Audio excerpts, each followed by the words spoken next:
তোমাদের আমি অভিশাপ দিচ্ছি, যাও পৃথিবীতে মনুষ্য রূপে জন্মগ্রহণ করো।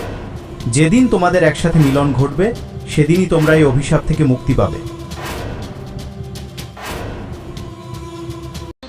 জন্ম নিল জন্ম নিল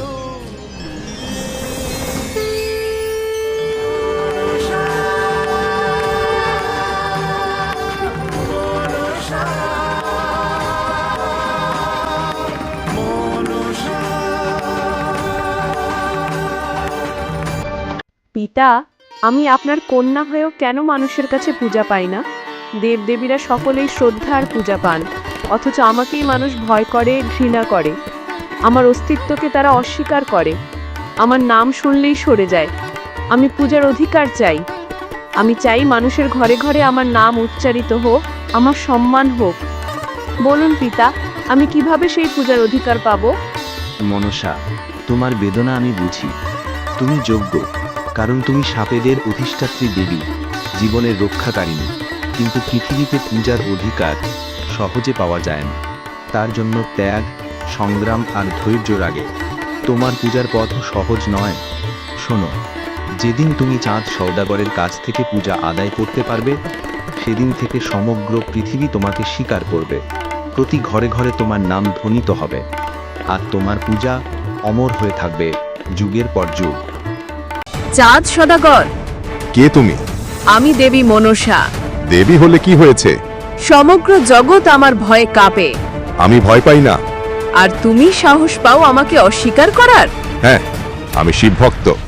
আমার পূজা তুমি করতেই হবে। না দেবী, আমি শিব ছাড়া কারোর পূজা করব না। অহংকারে অন্ধ হয়েও না। আমি অহংকারী নই, আমি দৃঢ় প্রতিজ্ঞ। আমার কৃপা পেলে অসীম ধনসম্পদ পাবে। ধনসম্পদের লোভে আমি ভক্তি ত্যাগ করব না। কিন্তু যদি আমার পূজা না করো, তাহলে আমি তোমার সংসার ছাড়খাড় করে দেব। চাইলে আমার প্রাণ নাও, তুমি তোমার ছেলে, তোমার সম্পদ সব হারাবে। তবু আমি তোমাকে পূজা করব না। তাহলে প্রস্তুত হও চাঁদ সওদাগর। আমি প্রস্তুত। তোমার অহংকার ভাঙতে আমি ভয়ঙ্কর সর্বনাশ ডেকে আনব। স্বামী, তুমি তো বহু দূর দেশে বাণিজ্যে যাচ্ছ। সামুদ্রিক পথে কত বিপদ, কত ঝড় তুফান, কত অজানা আশঙ্কা। তাই আমি মনসা দেবীর পূজা করেছি, যেন তিনি তোমার পথ রক্ষা করেন। তিনি সাপের দেবী, তার কৃপা ছাড়া সর্বনাশ হতে পারে। সনুকা, তুমি জানো না আমি কাকে মানি? আমি মহাদেবের ভক্ত। মনসা আমার দেবী নন। আমি তাকে কখনো পূজা করব না। আমার সংসারেও তার পূজা চলবে না। আমি যখন সমুদ্র পথে বের হব, শিবের আশীর্বাদেই আমার সব মঙ্গল হবে। মনসাকে মানতে বলো না, এ আমার দৃঢ় প্রতিজ্ঞা।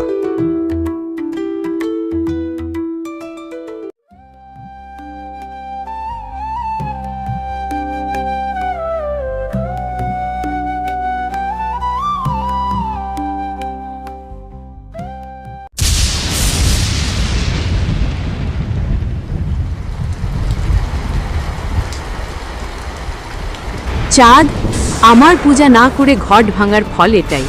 তোর জাহাজ সাগরে ডুবে গেল। এবার কি মানবি আমায়? মনসা, সব নষ্ট করেছিস তুই, তবু আমি কখনোই তোর পূজা করব না।